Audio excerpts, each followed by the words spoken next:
Gold, trusted gold buyers. మీరు తాకట్టు పెట్టిన బంగారాన్ని విడిపించి ఈ రోజు ఉన్న మార్కెట్ ధరకు కొనబడను.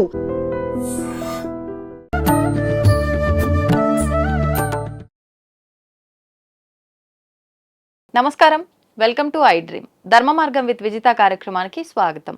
ప్రస్తుతం మనతో పాటు ఉన్నారు ప్రముఖులు శివరుద్ర సాధువు గారు. ఇప్పుడు వారితో మాట్లాడి శ్రావణ మాసం యొక్క విశిష్టత గురించి అడిగి తెలుసుకుందాం. నమస్కారం అండి. నమస్కారం అమ్మ. మనకి మరికొద్ది రోజుల్లో శ్రావణ మాసం ప్రారంభం అవబోతోంది. అయితే ముఖ్యంగా మనకి చాతుర్మాస దీక్షలు ప్రారంభమైనాక వచ్చే ఈ 4 మాసాలు కూడా ఎక్కువగా శుభకార్యాలు జరుగుతుంటాయి. ఆధ్యాత్మికంగా కూడా మనం ఎక్కువగా ముందుకు వెళ్తూ ఉంటాము. అందులో మొదటగా శ్రావణ మాసం నుంచి ప్రారంభం అవుతూ ఉంటుంది. అయితే ఈ శ్రావణ మాసంలో మనం ఎందుకు ఇంత దేవత ఆరాధనకు మనం ప్రాచుర్యం పొందింది, ఎందుకు మనం ఇంతగా పూజలు చేస్తూ ఉన్నాము, శ్రావణ మాస విశిష్టత ఏంటో వివరించండి. అంటే ధర్మ సందేహాలని చెప్పవచ్చు ఒక విధంగా. ప్రతి మాసంలో ఒక భగవంతుడి ప్రత్యేకత ఉంటుందమ్మా. అంటే యుగ యుగంలో ఇది మనం ఉన్నది 28వ కలియుగం, గతంలో చెప్పినట్టు. ఒక్కొక్క యుగానికి ఒక యుగ పురుషుడు అవతరించి యుగాన్ని మార్చాడు అనేది వింటూ ఉంటాం. కాబట్టి అంతరార్థం తెలుసుకోవాల్సింది ఏంటంటే అమ్మ, ఇక్కడ ఎప్పుడైతే మాసం మొదలవుతుందో ఈ మాసానికి ఒక యుగ పురుషుడు ప్రయాణం చేస్తాడు. ఇప్పుడు ఈ యుగంలో ఎవరు ప్రయాణం చేశారు స్వామి అంటే, ఈ యుగంలో యావత్ భారతదేశానికి చెప్పాల్సిన విషయం ఏంటంటే, మనకు స్వతంత్రం వచ్చింది ఈ మాసంలోనే. గమనించండి, ఎందుకంటే ఆగస్టు మంత్లోనే కదా మనకు వచ్చింది. 15th ఆగస్ట్ చేస్తాం కదా. అంటే ఇప్పుడున్న వాళ్ళకి తెలియాలని చెప్తున్నాను. ఈ మాసంలో ఏం జరిగిందని అంటే, ఈ యుగంలో జరిగింది భారతీయులకి స్వాతంత్రం. అంటే ఒక కారణ జన్ముల చేతనో, కొందరు వీరుల చేతనో, మొత్తానికి ఒకరి పాలన నుంచి మనం సొంతంగా పాలించుకోవడానికి వచ్చిన ఒక విముక్తులం అని. అంటే ఎవరో కారణ జన్ముడు పుట్టాడనే అర్థం కదా. అది ఈ మాసంలో పుట్టారు. అలాగే వెంకటేశ్వర స్వామి కలియుగానికి వచ్చిన రోజు కూడా ఈ మాసమే. అంటే వాళ్ళు ఏం చేస్తారంటే అమ్మ, ఈ మాసాన్ని ఎన్నుకోవడానికి గల ప్రత్యేకతలు ఏమిటి ఇది తెలుసుకోవాలి. మనము దేవుళ్ళు ఎప్పుడైనా రావచ్చును, ఎవరైనా రావచ్చు. పూరి జగన్నాథ ఆలయంలో మొన్న చూసారు, 4 నెలలు తండ్రి ఏదో సపర్యాల కోసం అని చెప్పి నార్త్లో అన్ని వ్రతాలు చేస్తారు. 4 months చేస్తారు వాళ్ళు. దాని అంతరార్థం ఏంటి? విష్ణు మహానీయులు కూడా అమ్మ యుగాన్ని ఆరంభించడానికి వచ్చిన మాసం కూడా ఈ మాసమే. ఈ మాసంలో ఏంటంటే అమ్మ, దేవాది దేవతలు కంప్లీట్గా భూగ్రహం మీదకి వస్తారు. అందరూ ఎలా వస్తారు అని చెప్పిన దాంట్లో ఒకటి, ఇంట్లో కులదైవం ఇలవెలుపుల రూపంలో వాళ్ళు వాయనాలని అందుకోవడానికి ఒక వంతు అయితే, పెళ్ళిళ్ళు జరుగుతుంది 2వ వంతు అయితే, గృహప్రవేశాలు ప్రారంభాలు ఉంటాయి 3వ వంతు అయితే, ఆయురారోగ్యాలు బాగుండాలని చెప్పేసి మన వాళ్ళందరూ కొన్ని ప్రత్యేకమైన హోమ కార్యక్రమాలు కానీ, కొన్ని శాంతి పూజలు కానీ చేసుకోవడానికి ప్రత్యేకమైన మాసం. ఎందుకు ఈ ప్రత్యేకమైన మాసం? బాగా లోతుగా వెళ్తే అమ్మ, శ్రవణ నక్షత్రం, ఈ చంద్రుడు ఉంటాడు కదా తల్లి, ఈ చంద్రుడు శ్రవణ నక్షత్రంలోకి కంప్లీట్గా వెళ్తాడు. వెళ్ళినప్పుడు ఏమిటంటమ్మా, నక్షత్రాలలో శ్రవణ నక్షత్రం ఎక్కువ శాతంగా శని ప్రభావంతో ఉంటుంది. మనం తెలుసుకోవాల్సిన విషయం అది. ఈ మాసం ఎందుకు అని అంటే, స్వామివారి నక్షత్రం కదా, ఎందుకు శని ప్రభావం అంటే ఇక్కడ ఉన్న విషయం కూడా అది. స్వామివారి నక్షత్రం కాబట్టి స్వాములందరూ కిందకు వచ్చారు. అది ఇక్కడ ఉన్న ప్రజలకి ఇబ్బందులు కాకూడదని దగ్గరికి ఉన్నారు వాళ్ళు. శ్రవణ నక్షత్రంలో అమ్మ మీరు చూడండి, ఉపవాసాలు కూడా ఉంటారు చాలా మంది. కంప్లీట్గా నెల మొత్తం కూడా మాంసాహారాలు మానేసిన వాళ్ళు ఉంటారు, కంప్లీట్గా తినేవాళ్ళు కూడా ఉంటారు. వాళ్ళు ఎందుకు అది తినకుండా ఎందుకు తినాలి అన్న దాంట్లో అర్థం ఏంటంటమ్మా, శని ప్రభావితమైన నెల కూడా ఎవరైతే మాంసాలే కానీ, ఎవరైతే మిగతా అంటే ఈ బానిసలాగా మద్యం లాంటివి ఉన్నాయి అనుకోమ్మా, వాళ్ళందరికీ ఏంటంటమ్మా ఆల్రెడీ జీవితంలో కొంచెం ఇబ్బందులు ఉండడం చేత పెద్ద వ్యక్తులు ఏం చేశారంటే, ఒక నక్షత్రము ఒక సమయానికి కొన్ని జీవితాలని ఎక్కువ శాతంగా ప్రభావితం చేస్తారు. ఆ నక్షత్రం వచ్చే సమయానికి మనం దానికి బలి కాకుండా, అంటే ఎఫెక్ట్నెస్ ఎక్కువ రాకుండా, ఆరోగ్యాలు కానీ ఇంకేదైనా ఇబ్బంది పడకూడదు అని చెప్పేసి పూర్వీకులు నిర్ణయించినప్పుడు ఈ చంద్రుడు కంప్లీట్గా శ్రవణ నక్షత్రంలోకి ఉండి అమ్మ 15 రోజుల నుంచి ఇది సుమారు 29 రోజుల వ్యవధి ఉంటుంది. ఈ 15 రోజులు 25 రోజులు పాటించాలి అని అనడానికి గల ముఖ్యమైన కారణం ఏంటంటే, ఆ శని ప్రభావము చంద్రుడు ఎవరి మీద పడుతుందమ్మా? నీడ భూమండలం మీద కదా. మరి చంద్రుడే శని అయిపోయి అందరి మీద పడితే మరి మిగతా వాళ్ళందరికీ ఇబ్బంది అవుతుంది అనేది దాని అంతరార్థం. అలా ఉండడం చేత ఈ మాసంలో ఒకంత ఉపవాసాలు ఉండి పుణ్యం సంపాదించడం, ఈ మాసంలో ఒకంత కొన్ని పతివ్రత గౌరవాలన్నీ సంపాదించడానికి, ఆయురారోగ్యాలు సంపాదించడానికి ఒక గౌరవం పూర్వం పెద్ద వ్యక్తులందరూ నిర్ణయించిన శాసనాలు ఇవన్నీ. ఇప్పుడు మనం పాటించాల్సింది ఈ గురుబలం ఎందుకు, ఈ శని ప్రభావం మన మీద ఎందుకు ఉంటుంది, మాంసాహారాలు ఎందుకు మానేయాలి అని మాట్లాడతామా. తెలంగాణ ప్రాంతంలోనే మానేస్తారు మాంసం, ఇది కూడా ఉంది ఇందులో మళ్ళీ. ఎందుకంటే ఆషాఢ మాసం మొత్తం మనది ఇప్పుడు బోనాలని, పండగలని, వేటలని ఇవన్నీ ఇప్పుడు ఎక్కడ చూసినా కోయడాలు జరుగుతుంది కదా. ఇలాంటి తంతు కూడా ఆలోచన చేసి కంప్లీట్ ఒక నెలంతా శరీరం కొంచెం మాంసాహారంతో దాంతో ఇబ్బంది ఉంటుందన్న ఉద్దేశంగా కూడా కొందరు వ్యక్తులు ఒక వ్రతం లాగా స్వీకరిస్తారు, అంటే రెస్ట్ ఇవ్వడానికని. సైంటిఫిక్గా కూడా ఇది ప్రూవేనే. ఇలా ఉన్న ఈ యొక్క మాసంలో ప్రత్యేకతలు చాలా ఉన్నాయి తల్లి, మీరు బిలీవ్ చేయరు. ఇందులో 12 పండుగలు కలిసి వస్తాయి. ఇప్పుడు చూడండి ఈ మొత్తం మాసంలో ఎన్ని ఉన్నాయమ్మా, మీ అందరికీ తెలిసిన పండుగలు. ఇప్పుడు చూడండి ఇందులో అమావాస్య ప్రత్యేకత ఉంది, పౌర్ణమి ప్రత్యేకత ఉంది. ఇప్పుడు ఇందులో దేవాది దేవతలకి అంటే నాగుంపాములకు సంబంధించినదే అనే పండగనే కానీ దాని అంతరార్థం పూర్వీకుల నుంచి వచ్చింది అనేది ఒక చవితి కానీ నాగుల పంచమి కానీ ఎందుకు చేసుకుంటారన్న అంతరార్థం కొంచెం నేను లోపలికి వెళ్తూ చెప్తా. అసలు దానికి అంతరార్థం, మనం పాలు పోస్తే అది ఎవరు స్వీకరిస్తారు, ఎక్కడ దాకా దాన్ని ధారలాగా పోస్తే, ఎందుకు ఒక్కో పుట్టలోనే పోసిందే పోస్తే అంటే కొందరు నాస్తికులకి కొంచెం డెప్త్గా చెప్తాం. ఎందుకు పాలు ఒకేసారి మీరు పోసిన తర్వాత నేను పోసాక ఇట్లా ధారలాగా ఎందుకు పోయాలి, దాని అంతరార్థం నేను మెల్లిగా అంటే వీడియో లోపలికి వచ్చినప్పుడు చెప్తానమ్మా. శ్రావణ మాసం పుట్టుకకి కారణం ఏంటంటే నక్షత్రాలు వాటి యొక్క ప్రభావితాన్ని భూమండలానికి దగ్గరగా తీసుకురావడం చేత కొన్ని నియమాలను పాటిస్తాం. ఇది మాసం ప్రత్యేకత మాత్రమే. మాసంలో దేవాది దేవతలు వచ్చేసి వారు ఒక్కొక్క అవతారాన్ని మనందరికీ చూపించి అన్ని యుగాలలో పరమశివుడు కూడా భూమండలానికి ఒక సంహరణ చేయడానికి వచ్చిన మాసం అని కూడా అంటారు. ఇది దీంట్లో పురాణాలలో ఏం రాసి ఉందంటే అమ్మ, కేవలం శ్రావణ మాసంలోనే ఎందుకంటే ఇది శ్రావణ మాసంలో శ్రవణ నక్షత్రం అనేది మన దగ్గర వివరంగా మీరు ఎప్పుడు యూట్యూబ్లో కొట్టినా దాని గురించి శని ప్రభావం అనేది చూపిస్తుంది. నేనేమంటున్నా అంటమ్మా, ఆ శని ప్రభావం మన మీద పడకుండా పెద్ద వ్యక్తులందరూ భూమండలానికి వచ్చేసారు కదా, అందుకనే వాళ్ళకి ఆహ్వానం పలుకుతాం. మనకు అందుబాటులోనే మన చుట్టూ ఉన్నారు కాబట్టి దేవతలు ఉన్నారు, ఆరాధనలు ఉపయోగపడతాయి కాబట్టి శ్రవణ నక్షత్రాన్ని పుట్టుకకు కారణం అదమ్మా.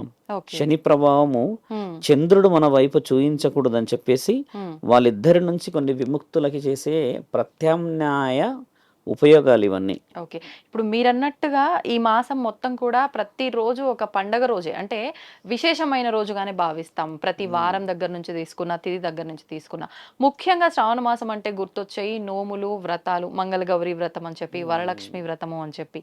అయితే ఈ మంగళగౌరి వ్రతం చేసే విధానంలో కూడా చాలా మందిలో ఒక సందేహం, ఇది కొత్తగా వివాహం అయ్యి సంవత్సరం కూడా తిరగని వాళ్ళు మాత్రమే ఆచరించాల్సిన ఒక వ్రతమేమో అని చెప్పి. వాస్తవం ఏంటండి? వాస్తవం, మంచి మాట. ఓపికతోని ఒక భర్త, ఒక భార్య అంటే ఒక కుటుంబంలో ఉన్న ప్రతి ఒక్కళ్ళు వినవలసిన ప్రశ్న, అసలు చరిత్ర మనకి ఏం నేర్పించింది తెలుసుకోవాలి. చాలామంది గురువులు కానీ, పీఠాధిపతులు, మఠాధిపతులు కానీ ఇంకెవరైనా వచ్చి ఏం చెప్తారంటే మాసం ప్రత్యేకతలు చెప్తారు. మేము ఒక సాధువులం కాబట్టి మాసం పుట్టుకకి కారణాలు చెప్తే ఇప్పుడున్న యువతి యువకులకు అర్థం కావాల్సిన అవసరం. పూర్వం తల్లి కేవలం పురుషులే ఉన్న లోకం మనది, స్త్రీలు లేరు మన దగ్గర.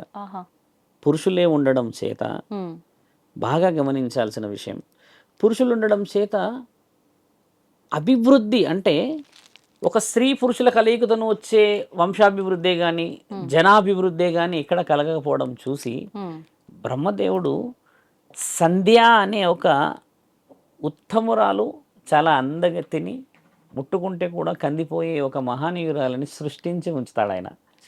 సంధ్య ఆవిడ పేరు సంధ్య. ఇప్పటికి కూడా సంధ్యా సమయంలో అని కొన్ని విషయాలు అంటాం. సంధ్య అనేసరికి అందరికి ఇప్పుడు ఓన్లీ ఈవినింగ్ అని ఐడియా ఉంటుంది అంతేగాని ఆ సంధ్య అనే ఆ మహానీయురాలు చూడ్డానికి ఎంతటి అందంగా ఉంటుందంటే అమ్మ, అసలు ఆవిడ చూడాలన్నా కూడా ఒక జన్మ సరిపోదు. అలాంటి అందగత్తిని సృష్టించి పెడుతున్నప్పుడు ఆ అందగత్తికి చలనం ఉండదు తల్లి. చలనం అని అంటే మోహించడం. ఒక పురుషుడు వచ్చాడు, భర్తలాగా ఉన్నాడు, ఆయనతోని ఉండాలి, కామము, తర్వాత అభివృద్ధులు జరగాలి అని అంటే, స్త్రీ పురుషుల కలయికతోని వంశాభివృద్ధి జరగాలి అని అంటే, అలా ఎక్కడా కూడా అవకాశం దొరకకుండా ఆవిడ కావాల్సిన పనులన్నీ చేసుకుంటూ పూజ నియమ నిబంధనలు పాటించుకుంటూ అలా చెక్కు చెదరకుండా ఉండడం అంతే. ఓ. బ్రహ్మదేవుడు ఒక ఆలోచన ఏం చేస్తాడంటే, ఆ. నేను ఇలా కాదు కదా ఆలోచించింది, నేను సృష్టి ఉమ్. రోజు రోజుకి ఉత్పత్తి అని అంటే పెరుగుతూ పెరుగుతూ పోతూ ఉండాలి, మంచి వాళ్ళు చెడ్డవాళ్ళు, అప్పుడు పనులు రావాల్సిన కార్యక్రమాలను ఆలోచించినప్పుడు ఇలా కాదు అని దివ్య దృష్టితో ఆలోచించి ఆయన చేసిన ఘనకార్యం ఏంటంటే మన్మధుడిని పిలుస్తాడు. మన్మధుడిని పిలిచినప్పుడు ఏమవుతుందంటే తల్లి, కొంచెం మనం ఆలోచన చేసినప్పుడు ఉమ్. 5 బాణాలు ఇస్తాడు మన్మధుడికి. ఈ 5 బాణాలు నీవు భూమండలం మీద వేసినప్పుడు అక్కడక్కడ కొంతమంది, అక్కడక్కడ కొందరు పురుషులే కానీ ఇంకెవరైనా ఆకర్షించబడతారు. మన్మథ బాణం అని అంటే మనకు తెలియాల్సిన విషయం ఏంటంటే అది కామానికి సంబంధించిన బాణమే.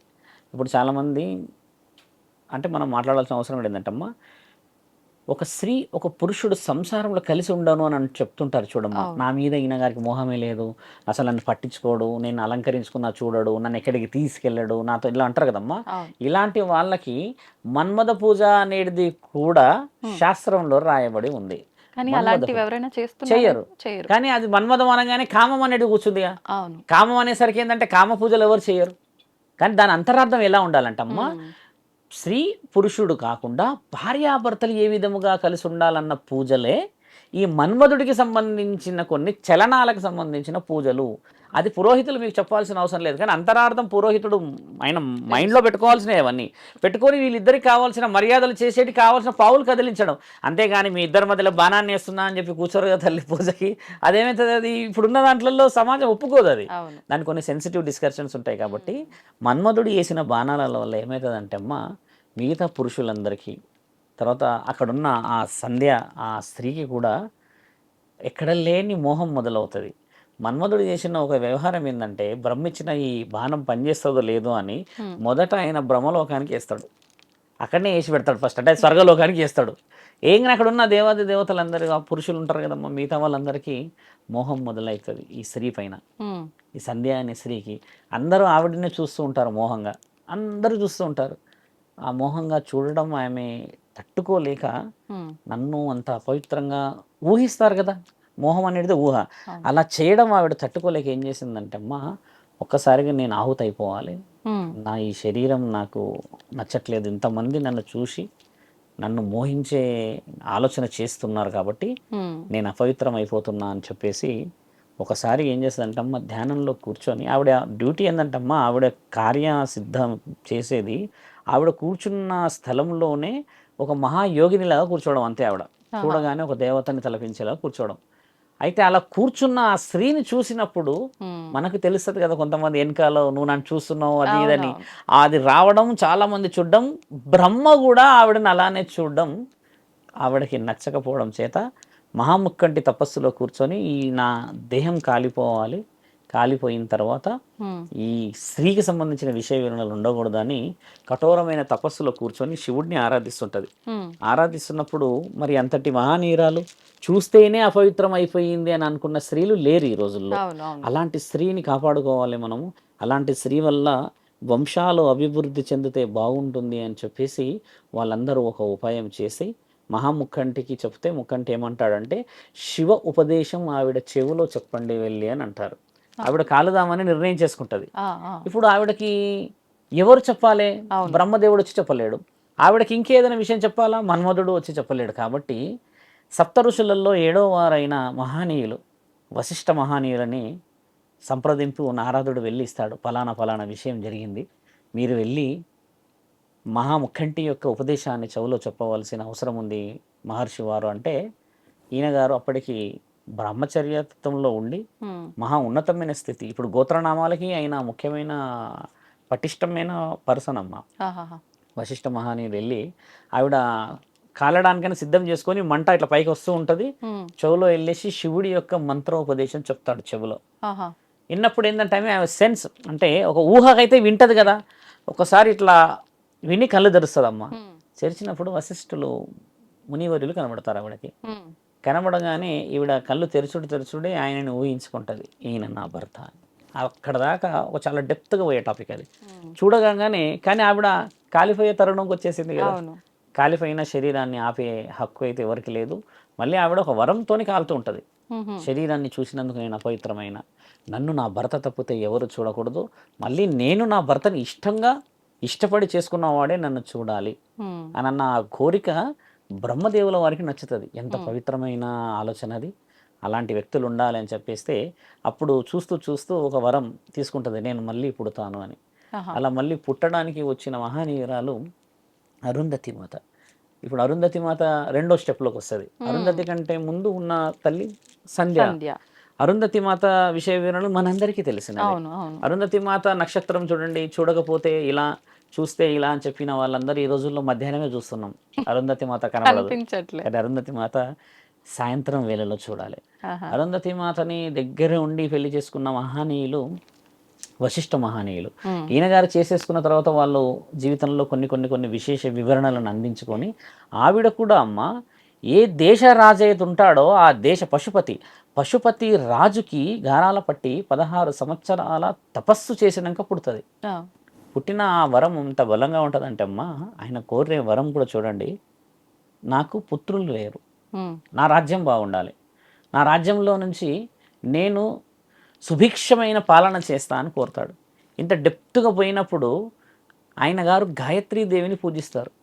గాయత్రీదేవి ఒక హోమంలో నుంచి బయటకు వచ్చి చెప్తుంది, మీకు ఒక దేవత లాంటి స్త్రీ మహానీయురాలు పుడుతుంది అని అంటది. ఈయన కోరిందేమో పురుషుల గురించి కోరితే ఈయనకి అమ్మ అని చెప్పి ఆ ప్రశ్నకి జవాబు ఇవ్వలేకపోతాడు, వెనక్కి జరుగుతాడు, తదాస్తు అని వెళ్ళిపోతుంది. అరుంధతి మాత విషయాలు చరిత్రలో గొప్పగా ఎందుకు వచ్చాయనేది మళ్ళీ కొంచెం డెప్త్లోకి వస్తే అర్థమవుద్ది. తర్వాత అరుంధతి మాత వశిష్ఠ మహానీయులు లోకంలో ఎన్నో గొప్ప పనులు చేసేసమ్మ ఏ వరాన్ని పొందుతారో తెలుసా తల్లి?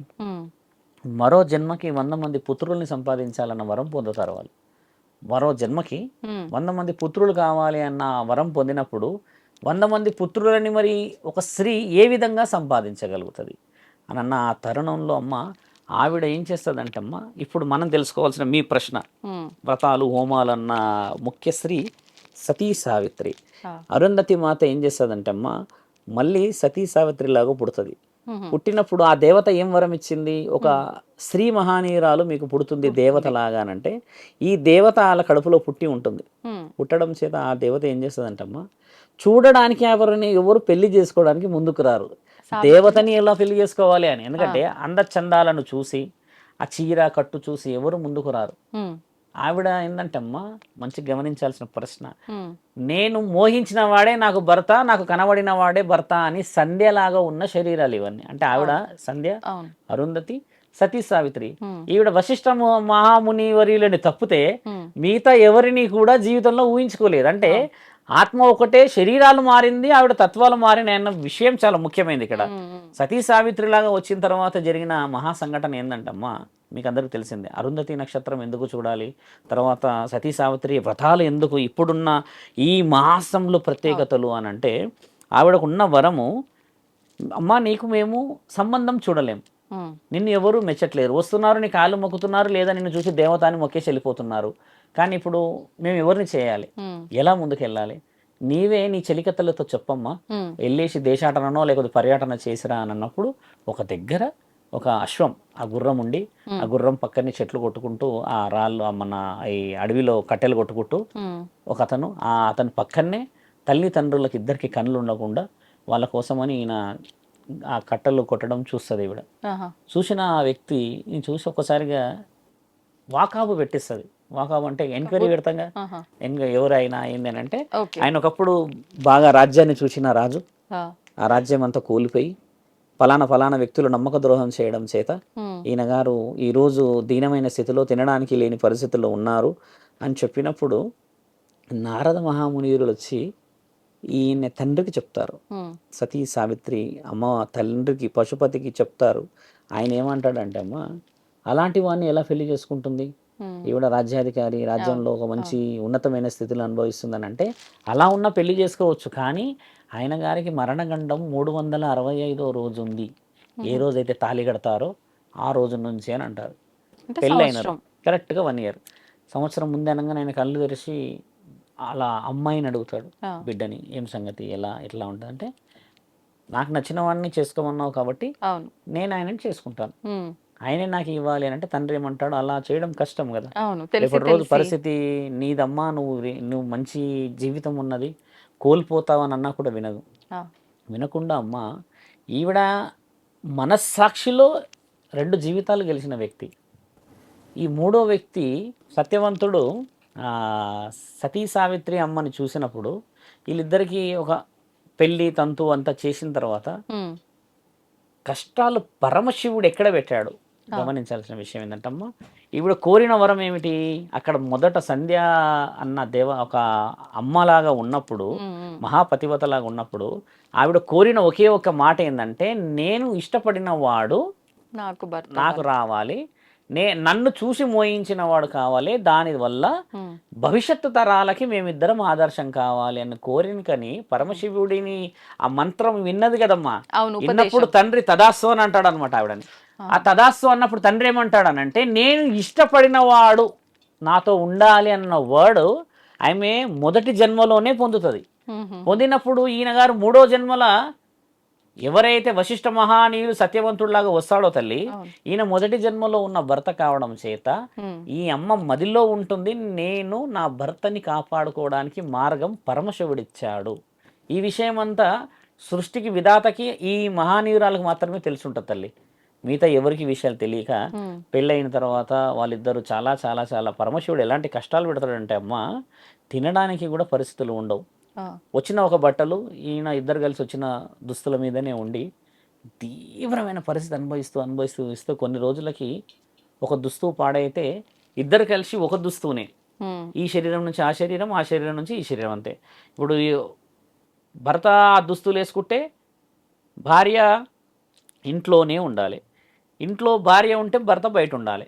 అంటే వాళ్ళకి అంతటి స్థితిని పరమశివుడు చాలా దగ్గరగా అనుభవించేలా పెడతాడు తల్లి. హ్మ్. చూసి ఎందుకంటే పరీక్షలు అనొచ్చా ఇవన్నీ? పరీక్షలే. ఆ పరీక్షలు అలా పెట్టినప్పుడు మీరు అడిగిన ప్రశ్నకి ఒక ప్రతి పతివ్రత యొక్క పరీక్షలు చెప్తున్నాం హ్మ్. సమాజానికి ఉపయోగపడేటిది. ఆ ఆ మహనీయురాలు ఎక్కడ కూడా తగ్గనీయకుండా అన్ని పనులలో సహకరించుకుంటూ ముందుకొచ్చిన తర్వాత ఏం జరుగుతుందంటే, ఒకరోజు మహాముఖంటి పరీక్షించే సమయం వస్తది. వాళ్ళకు గుడ్డలు కూడా అడ్జస్ట్ చేసుకోలేని పరిస్థితిలో, ఇంట్లో కూడా గంజి మెతుకులు కూడా ఉండని పరిస్థితి చూసి హ్మ్. ముక్కంటి మొదటి శ్రావణ శుక్రవారం రోజు గడప మీద అడుగు పెడతాడమ్మా. పెట్టి భిక్షాటనకు వస్తాడు. హ్మ్. భవతి భిక్షాం దేహి అని గట్టిగా అరిచినప్పుడు ఆ సమయానికి సత్యవంతుడు బయట ఉంటాడు. ఆ! అంటే కట్టెలు కొట్టడానికో లేకపోతే వ్యవసాయం పనులకు పురుషులు, ఈ అమ్మ లోపటే ఉంటుంది. ఈవిడ ఏం చేస్తుందంటే అమ్మ ఆ సమయానికి, హ్మ్. చూడండి పతివ్రత అంటారు. ఈవిడ ముగ్గులు, అలంకరణలు, ఇంట్లో వివిధమైన రకాలైన గౌరికి సంబంధించిన మంగళకరమైన నిర్ణయాలు చేస్తుంటుంది. అలంకరణ చాలా బాగా చేస్తుంది. పొయ్యి హ్మ్. అప్పట్లో మట్టి పొయ్యి కదమ్మా. అవును. పొయ్యి నుంచి ముగ్గులేసి గడప నుంచి ముగ్గులేసి అలా వస్తూ వస్తూ వస్తూ ఉన్న ఆ సమయంలో ఈయన గారు వచ్చి అక్కడ నించోగానే హుటాహుటిన బయటికి రాలేకపోతుంది. హుటాహుటిన బయటికి రావాలి కదా. ఇప్పుడు ఒక వ్యక్తి వచ్చాడు అని అంటే కనిపెట్టే పరిస్థితుల్లోనే ఉండవచ్చును. ఉండొచ్చు. బయటికి రాలేని పరిస్థితులు ఉండడం చేత ఆయన గారిని కొన్ని మాటలతో మైమరిపించి, మీరు ఇలా ఉండండి, మీరు కారణంతో వచ్చారని మాకు అర్థమైంది, హ్మ్. మీలాంటి వాళ్ళ అంటే వచ్చింది ఆశీర్వాదం. పరమశివుడే అని ఆమెకు తెలుసా? వచ్చింది పరమశివుడు అని కాదు, సాధు సాధువు వచ్చిండనంటే వచ్చిండే. సాధు వెనకాల పరమశివుడే అని అర్థం. హ్మ్. సాధువుల గౌరవం అది కదమ్మా. ఒకసారి భిక్ష కూడా పెట్టాలి ఇంటికి అని సాధువులు ఎందుకు అంటారంటే దాని అర్థం హ్మ్. పరమశివుడు నెక్స్ట్ అంటే దేవాది దేవతలు వీళ్ళ వెనకాల ఉంటారు. జీవితం అయితే అంత సులభంగా ఎవరు వదిలిపెట్టిపోరు కదమ్మా. అవును. అవును. తండ్రికి అంకితం చేసిన వాళ్ళు సాధువులు ఉంటారు, పురోహితులు, పీఠాధిపతులు, కాబట్టి వారి అడుగు చాలా పవిత్రమైనది. హ్మ్. అప్పుడు ఆవిడ కొన్ని మాటలు చెప్పి ఎన్ని విషయాలు చెప్తే తండ్రి వింటూ ఉంటాడు, కొడుతూ ఉంటాడు, ఇంకా బయటికి వస్తలేదేందని అడుగుతూ ఉంటే హ్మ్. అప్పుడు ఆయన గారు అక్కడ నుంచి కట్టెలన్నీ తీసుకొని వచ్చేసి లోపలికి వెళ్ళగానే ఈ అమ్మ హడావిడిగా బయటకు వచ్చేస్తుంది. హ్మ్. బయటకు వచ్చేసి ఇలా ఉంది పరిస్థితి అది ఇది అని అడిగితే ఎందుకు రాలేరు, హ్మ్. ఓ ఏదో పెడతావని ఎదురు చూస్తే అమ్మా నువ్వు ఏమీ పెట్టలేవు నాకు, నీ దగ్గర ఏమున్నది అని అడిగి చూస్తే ఆవిడ దగ్గర చిన్న ఉసిరికాయ మాత్రమే, అంటే ఇంట్లో ఉండే ఒక పండు మాత్రమే తీసుకొచ్చి నేను ఇవ్వగలుగుతా, అంటే మరి నీ భర్త నువ్వు ఇద్దరు రాలేరు ఎందుకు మరి అని హ్మ్. అడిగితే, క్షమించండి, ఉన్న ఒకే ఒక దుస్తుల చేత నా భర్త వెనకాలో తలుపు గోడ చాటుగా నిలబడి చూస్తున్నాడు మిమ్మల్ని, హ్మ్. ఆయన రావడం చేత నేను దుస్తులు వేసుకొని బయటికి వచ్చాను, మహానీయ అని చెప్పి తండ్రి కాళ్ళు మొక్కి తండ్రి ఆశీర్వాదం తీసుకున్నప్పుడు తండ్రి ఏమంటాడనంటే అమ్మ ఆమె ఇది చాలా ముఖ్యంగా ఒక వాయనం ఇచ్చేటప్పుడు స్త్రీ కాళ్ళు ఎందుకు మొక్కాలే చెప్తున్నాం. అలా కాళ్ళు ఈ తల పెట్టి ఆవిడ మొక్కినప్పుడు ఆయన గారు వచ్చింది మహాముఖ్య అంటే అని గమనిస్తుంది ఆవిడ. ఇది పెట్టి మొక్కాలే. ఇప్పుడు కాళ్ళు ఇలా ఇలా అన్నాడు కాదు మొక్కడం, దాని ప్రత్యేకత చాలా బలంగా ఉంటుంది. అలా చూసినప్పుడు తండ్రి ఏమంటాడంటే అమ్మ ఇక చేతి పెట్టినప్పుడు దీర్ఘ సుమంగళి భవ అని అంటాడు. ఒక మాట ఆవిడకున్న వరం ఏంది, కేవలం సంవత్సరంలో చనిపోతాడు. అంతవరకు పోగానే ఈవిడ దీర్ఘ సుమంగళి భవ అని ఆశీర్వదించాడు అని అంటే నా భర్త బతుకుతాడు అంటే దీంట్లో అర్థం ఉన్నది అని చెప్పేసేసి ఆవిడ ఏం చేస్తుందంటే అమ్మ అక్కడ తండ్రి ఆ మాట ఇచ్చేసి ఖచ్చితంగా జీవితాన్ని గెలిచి తీరుతారు మీరు అని చెప్పేసి తండ్రి అక్కడ నుంచి మాయమే వెళ్ళిపోతాడు. వెళ్ళిపోయి వచ్చిన మహా అడుగు పెట్టిన రోజు శ్రావణంలో మొదటి రోజు అంటారు. మొదటి శుక్రవారం రోజు ఎంత ప్రత్యేకంగా చేస్తారు చూడండి. తర్వాత మధ్యలో కూడా చేస్తారు వాళ్ళ వాళ్ళ స్థాయిని బట్టి. అలా ప్రత్యేకంగా శుక్రవారమే రావడం చేత అర్ధనారీశ్వరి తత్వానికి సౌభాగ్యవతికి ఉన్న విలువ పరమశివుడు నిండుగా ఇవ్వడం చేత ఆ మాంగళ్యానికి సంబంధించిన బరువుని పాటించడం ఆ రోజు నుంచి మొదలు పెట్టారు మన దగ్గర. తర్వాత యముడు వస్తాడు ఒక సమయం అయిన తర్వాత. యముడు బలంగా దిగేసేసి, ఎందుకంటే వరం తండ్రి అయితే ఇచ్చాడు కానీ యముడికైతే తెలియదు కదా ఈ తంత అంతా. యముడు ఆయన డ్యూటీ ఆయన డిక్షనరీ పట్టుకొని రావడం చేత దున్నపోతు పైన రావుడే సత్యవంతుడిని తీసుకొని వెళ్ళిపోతాడు తల్లి. ఇట్లా తీసుకొని వెళ్ళగానే అమ్మ ఒక్కసారి బయటికి రావడం సంధ్యా సమయం అంటే మళ్ళీ ఆవిడే మళ్ళీ అరుంధతి మాతే మరి సత్యవతే బయటికి రావగానే ఆత్మను తీసుకుపోవడం సహజం మనం చూస్తాం. తీసుకువెళ్తున్నప్పుడు యముడు పోతున్న వాహనం వెనుకనే ఈ అమ్మ కూడా బయలుదేరుతుంది ఆయనను పట్టుకొని. నేను నా పెనిమిటి లేనిది నేను రాలేను అనంటే ఈవిడ చెప్పదు వరం ఉన్నదో లేకపోతే ఇంకేది ఉన్నదా అన్న విషయాలు ఏది మాటలు చెప్పదు. ఆవిడ ఏమంటదంటే అమ్మ నీవెంత చక్కగా ఉన్నావు తల్లి, ఎంత బంగారం వల్లే ఉన్నావు నువ్వు అని చెప్తే, లేదు నాకు ఈయనతోనే జీవితం ఉన్నది, లేదు మీరు మిగతా విషయాల్లో చాలా జీవితంగా ముందుకు పోవాలంటే లేదు మాకు వరం ఉన్నది అని అడుగుతారు. మీకు వరం ఎలా ఉన్నది ఏ విధంగా వచ్చింది అన్న వర్షన్ యముడు అడిగిన ప్రస్తావన ఏంటంటమ్మా, నేను 100 మంది కుమారులను కంట అన్న వరం ఉన్నది నాకు అని అన్నప్పుడు 100 మందిని కనడం ఈయనతోనైతే కాదమ్మా, మీరు ఇంకా వేరే వాళ్ళని చేసుకోవడానికి అర్హత ఉన్నది అన్నట్టుగా యముడిచ్చే ప్రశ్న. లేదు మాకు వరం ఉన్నది అది ఉన్నట్టే మీరు తదాస్తు అనండి అంటే ఆ 100 మందిని నువ్వు కంటావు అని అంటాడు కానీ ఈయనతో కంటావు అని అన్నాడు ఆయన. 100 మందిని కంటావు అంటే నాకు వరం ఇవ్వండి, మీరు వరాలు ఇవ్వాలి కదా, నా పెనిమిటిని వదలాలంటే మీరు నాకు వరం ఇవ్వాలి. పెనిమిటి కూడా వస్తుంటుంది పట్టుకొని అలా గాలిలోనే. అంటే నేను వదలాలంటే నేను ఏం చేయాలని అంటే ఆయన ఆ యముడిని పొగుడుతూ ఉంటుంది, మీరు చూడడానికి వీరుడు లాగున్నారు, మీరు ధర్మమైన పనులే చేస్తారు అని చెప్తే ఇక యముడు పొగుడుతలో కూర్చొని మంచిగా మాటలు వింటూ ఉంటే వరాలు 4 అడుగుతుంది తల్లి. ఫస్ట్ వరము నా యొక్క అత్తామామలకి కళ్ళు తిరిగి రావాలి, గుడ్డి వాళ్ళని చెప్పాను కదా. మా అమ్మా నాన్నలకి 100 మంది పుత్రులు జన్మించాలి, 100 మంది వాళ్ళ అమ్మా నాన్నలకి. తర్వాత మా రాజ్యం మాకు తిరిగి రావాలి. బాగా గమనించాల్సిన ప్రశ్న, రాజ్యం కోల్పోతాడు కదా సత్యవంతుడు. ఈ 3 ప్రశ్నలు. 4వ ప్రశ్న నాకు 100 మంది పుత్రులు కావాలి. ఇవన్నీ ప్రశ్నలకి మీరు తదాస్తు అనాలంటే ఆయన తదాస్తు అంటాడు. అన్న తర్వాత ఒక సమయం, ఒక నిర్దిష్టమైన సమయం వచ్చిన తర్వాత అమ్మ ఆమె ఆ వరం వదిలిపెట్టిన తర్వాత ఒక పొలిమేర కనబడుతుంది. పొలిమేర కనబడగానే శివుడు ఒక్కసారి గట్టిగా ఆజ్ఞ యమా అని అంటాడుగా తండ్రిది కంఠం చాలా బలంగా. ఒకసారి యమా అని అనగానే తండ్రికి అర్థమైపోతుంది ఏదో జరిగింది ఇక్కడ అన్నప్పుడు తండ్రి ఇచ్చే ఉపదేశం ఏంటంటే దీర్ఘ సుమంగళి అని ఆశీర్వదించిన పతివ్రతని మనం ఖచ్చితంగా ముందు భవిష్యత్తుకు చూపించాల్సిన అవసరం ఉన్నది.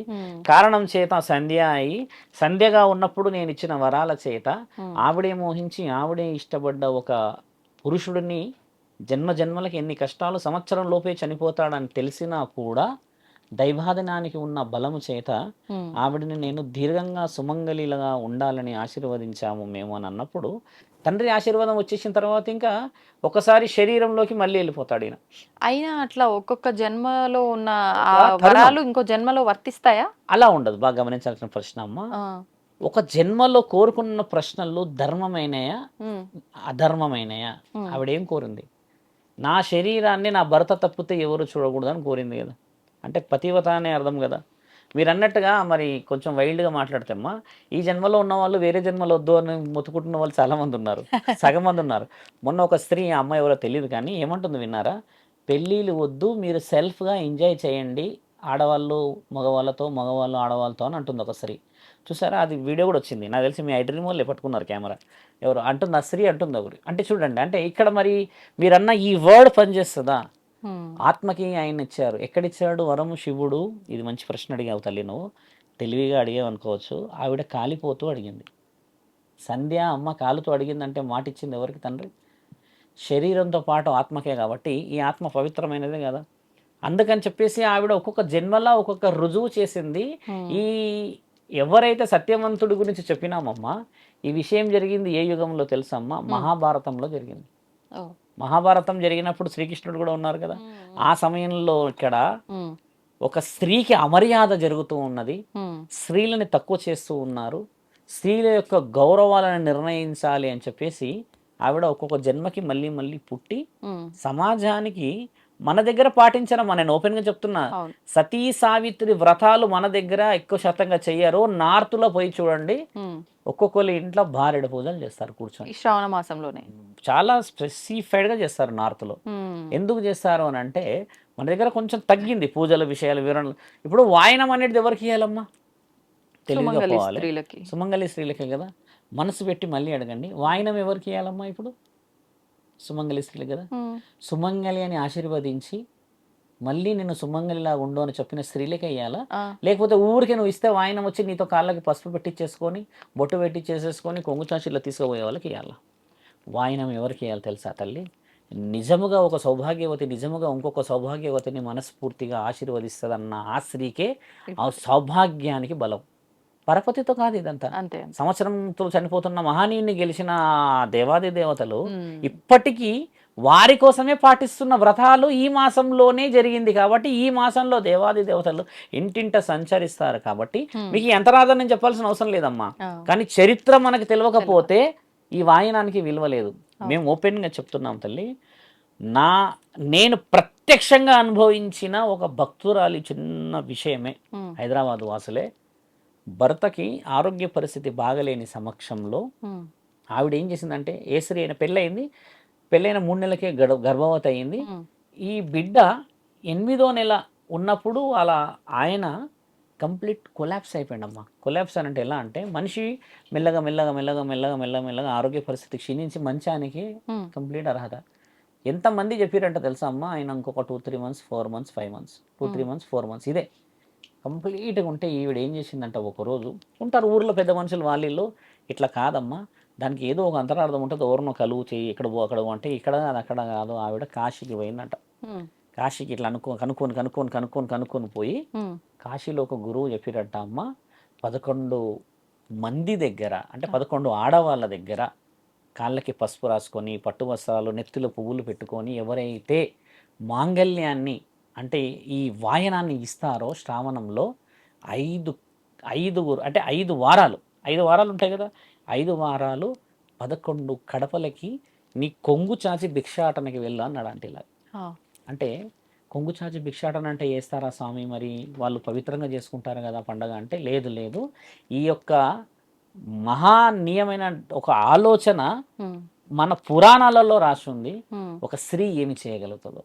ఆవిడ ఏం చేసింది, ఆహాన్ని చంపుకొని, తర్వాత బాధను చంపుకొని, ఉన్న ప్రాంతంలో పోయి అడుగుదామంటే ఎవరు కూడా ఇస్తారే కానీ ఎన్ని వెనుక మాటలు ఉంటాయి, ఎన్ని ముందు మాటలు ఉంటాయి. అలా ఒక్కొక్క వారం ఒక్కొక్క ప్రాంతానికి పోయి భిక్షాటన చేసి వచ్చిన తర్వాత 90 రోజులకు వాళ్ళ భర్త 90 రోజులకి, నేను మాట వినండి, 3 నెలలకి వాళ్ళ భర్త బెడ్ రిడన్ ఉన్న మనిషి పైకి లేచి కూర్చొని పని హెవీగా చేయట్లేడు, కానీ తినేసి ఈవిడతో చేదోడు వాదోడుగా రావడానికి, మార్కెట్కి అటు పోవడానికి ఇటు పోవడానికి చేయడానికి సహకరిస్తున్నాడు. ఇద్దరు కలిసి ఇంట్లోనే స్టేషనరీ పెట్టుకున్నారు. ఇప్పుడు అది ఎంత గొప్ప మాట అయితే, ఆ స్త్రీ నా చెవులో చెప్పిందమ్మా మాట వచ్చి, స్వామి అసలు అంత ఉంటుందా? నా కామెంట్ కూడా పెట్టింది. ఆ కామెంట్ మరి ఎందులో పెట్టింది తెలియదు, ఇట్లా పెట్టింది. మీకు గుర్తుందా స్వామి, నేను ఒక 3-3.5 సంవత్సరాల క్రితం మిమ్మల్ని పలానా సికింద్రాబాద్లో కలిసిన అని చెప్పి. ఎంత బలం ఉంటే ఒక సాధువు మాట చెప్తే ఈ తల్లి పాటిస్తే దేవాది దేవతల వరం ఎందుకు వస్తుంది అని అంటే, అమ్మ నీవు గౌరీమాతను పూజిస్తావు, నేను దుర్గామాతను పూజిస్తా, ఇప్పుడు అక్కడ ఉన్నాడు ఆ స్వామి వెంకటేశ్వర స్వామిని పూజిస్తాడు. కాబట్టి నీ ఈ భిక్షల వేరే వేరే వాళ్ళ దేవతల బలం పడాలి. పడినప్పుడు నీ కులదైవం కూడా, నీ ఇలవెల్పు కూడా బరువులోకి వస్తాడు. అదే కదమ్మా ఒక పతి వ్రత లక్షణాలు అంటారు. అది ఆ. ప్రతివ్రత లక్షణాలు కాదు. పతి అంటే ఎవరు? భర్త. లక్షణాలని లక్షణీయంగా చేయగలిగిన స్త్రీయే కొంగు చాపి చాచగలదా తల్లి? ఒక మాట ఆలోచించు. పోగలదా ఒక స్త్రీ? ఏ స్త్రీ పోదు కొంగ చాచి. కానీ నేను ఇప్పుడు చెప్తున్న మాట, ఒక సాధువునైనా నేను తండ్రి ముక్కంటి మీద ఆన, ఏ స్త్రీ అయితే 10 రకాలుగా ఇంటికి వెళ్ళేసేసి వాయినం స్వీకరిస్తుందో వాళ్ళ ఇంట్లో ఖచ్చితంగా ఆరోగ్యానికి సంబంధించి మరణ గండాలకు సంబంధించిన ఆ గడియ తప్పిపోతుందమ్మా. ఈ శ్రావణ మాసానికి ఉన్న ప్రత్యేకత అది. నువ్వు వాయనము పిలిచేసి ఇచ్చేసిన దాంట్లో పార్షాలిటీ చూపించడం కాదు. అసలు వాయనానికి అంతరార్థం ఎవరిస్తారు తెలుసా అమ్మా? ఏ భర్త ఆరోగ్యం బాగుండదో, ఏ భర్త ఉద్యోగం ఆర్థిక పరిస్థితులు బాగుండవో, ఏ భార్య నేను నా జీవితాన్ని గెలవాలని నిండుగా అని అనుకుంటారమ్మా, అలాంటి స్త్రీకి దేవాది దేవతలు కిందకు వస్తారు తల్లి. ఇప్పుడు చెప్పండి, ఇంతమంది దేవతలు ఎందుకు కిందకు వచ్చారు? ప్రశ్న అర్థమైంది ఎందుకు వస్తారో వాళ్ళు? అలా లక్షల మంది ఆడబిడ్డలు ఎదురు చూస్తున్నారు, ఏ దేవుడు మా ఇంటికి వస్తాడు, ఏ దేవత మమ్మల్ని బాగుపరుస్తుంది, ఎవరి ఆశీర్వాదం ఎక్కడి నుంచి వస్తుందన్న ఆ శ్రీ మహానీయులకు చెప్తున్నాం ఏంటంటమ్మా, మనకి ఎలాంటి అహమడ్డు రాకుండా పోయే ఒకే ఒక్క పూజ ఈ యొక్క వాయనం. వాయనం కూడా ఇచ్చే పద్ధతి చాలా బలంగా ఉంది తల్లి. వాయనం ఎలా ఇస్తారు చూడండి. పసుపు ఆవిడ పెట్టేసుకుంటుంది అక్కడ, ఈవిడ లోపలికి రాకూడదు ఎందుకంటే అంతా టైల్స్, వైట్ టైల్స్ ఒక్కసారి మరి పసుపు మాయమైపోతాయి. పతివత లక్షణాలు ఏం తెలుసా తల్లి? కేశాలన్నీ వదిలిపెట్టి నిండుగా పువ్వులు పెట్టి ఈవిడ చేతికి నిండు పసుపు, ఇక్కడి వరకు ఎర్రపచ్చ గాజులు వేసుకొని కాళ్ళకి పసుపు పెట్టుకొని వచ్చిన ఆ మహానీయురు మహాలక్ష్మి మా ఇంటికి వచ్చింది అని చెప్పి ఈవిడ వెళ్ళి పెట్టాలి పసుపు. అలా పెట్టి ఆలోచన ఏమని ఆలోచించాలి? ఆవిడ బాగుండాలి, మనము బాగుండాలని ఆలోచించి ఆ అడుగు కదమ్మా ఇంట్లోకి పెడితే వాళ్ళ దేవత కూడా వస్తుంది కదా. ఇప్పుడు ఈమెకి పెడతలేవు నువ్వు మాంగళ్యానికి పసుపు. ఇప్పుడు మీరున్నారు, మీ పేరు పలానా విజయ అనుకో తల్లి, మీ ఇంటి దేవత వస్తున్నది నీతో పాటు. అదే కదా ఇలవెల్పుల బలము. అందుకు ఈ మాసానికి వచ్చింది కదా. ఆవిడ లోపలికి రావడం చేత ఈ బిడ్డని ఆశీర్వదిస్తుంది. ఎందుకంటే నా బిడ్డని కల్మషం లేకుండా నా ఆ కాళ్ళకి పసుపు పెట్టి ఆహ్వానించినప్పుడు ఆవిడిచ్చే బలమే. ఇలా అక్షంతలు ఎలా వేసే పద్ధతి కూడా అక్షంతలు చూడండి, చాలా చాలా చాలా చిన్న చూపుతో వేస్తారు. నేను వాళ్ళకే చెప్తున్నానమ్మా, ఎప్పుడైతే వాయినం ఇస్తామో తమలపాకు పెట్టి ఒక చిన్న కుడుక పెట్టి అందులో మన వాళ్ళు ఒక్క పెడతారు. ఒక్క పెట్టిన తర్వాత ఒక పసుపు కొమ్మ పెట్టాలి తల్లి. పసుపు కొమ్మ పెట్టి దాంట్లో పసుపు కుంకుమ పోయాలి. అది మన దగ్గర కుడుకలో మన వాళ్ళు పోయారు. పోసిన దాంట్లో కొంచెం బియ్యము మంచిగా మన నిండు చేతులతో 5 ముత్తైదులతో మంచి ఒక నిండుగా ఒక గమేళంలో బియ్యం పోసుకొని చేతులకి మంచిగా అంటే ఇలా రాయాలి పసుపు వేసుకొని. కొంచెం నూనె పోస్తే చకచకా మెరుస్తుంది. తీసి ఆ అక్షంతలు కూడా అందులో పెడితే ఏదైతే వాయినం నువ్వు ఇచ్చినప్పుడు ఆ అమ్మ తీసుకుంటుందో తల్లి, కాళ్ళు నిండుగా మొక్కి ఇలా పైకి చూసినప్పుడు అక్షంతలు వేయాలి. తల కిందికి పెట్టగానే అక్షంతలు వేసేస్తున్నారు. అలా కాదు, ఇలా పైకి చూస్తే ఎవరిని చూస్తారో తెలుసా అమ్మ? ఇలా చూసినప్పుడు నీ వంశంలో ఉన్న ఆధిపత్యంలో కూర్చున్న ఆ అంశ దేవత చూస్తుంది. అప్పుడు ఇలా వేసేటప్పుడు దీర్ఘ సుమంగళి భవానో లేకపోతే మనోవాంఛ ఫలసిద్ధరస్తా అని నువ్వే అనుకోవాలి. ఓ పురోహితుడు బ్రాహ్మణుడు వచ్చేసి వేయాల్సింది కాదు ఆ సమయం. ఇది ఆడవాళ్ళు తీసుకోవాలని ఎందుకు పెట్టిరంటే, ఒక మహానీయురాలు అరుంధతి, ఒక మహానీయురాలు సతీ సావిత్రి, ఒక మహానీయురాలు ఎంతెంత మంది వేసేస్తే మనకి ఈ రోజు వచ్చింది సమయం. ధన్యవాదాలండి, మంచి విషయాలు వివరించారు. నమస్తే. నమస్కారం. తవ్వండి, తవ్వుతూనే శివలింగం సరే దాన్ని అట్లా కప్పేసేయండి, చూపించదండి. Krishna is there. మూర్తి పూజ కాదు, సాక్షాత్ బ్రజేంద్ర నందన భగవాన్ ఉన్నారు మూర్తిలో. ఏమీ ఆశించకుండా ఆరాధించే వాళ్ళు కూడా ఉన్నారా ప్రభుజీ? నిజమైన భక్తి అంటే మనకు తెలియదు కాబట్టి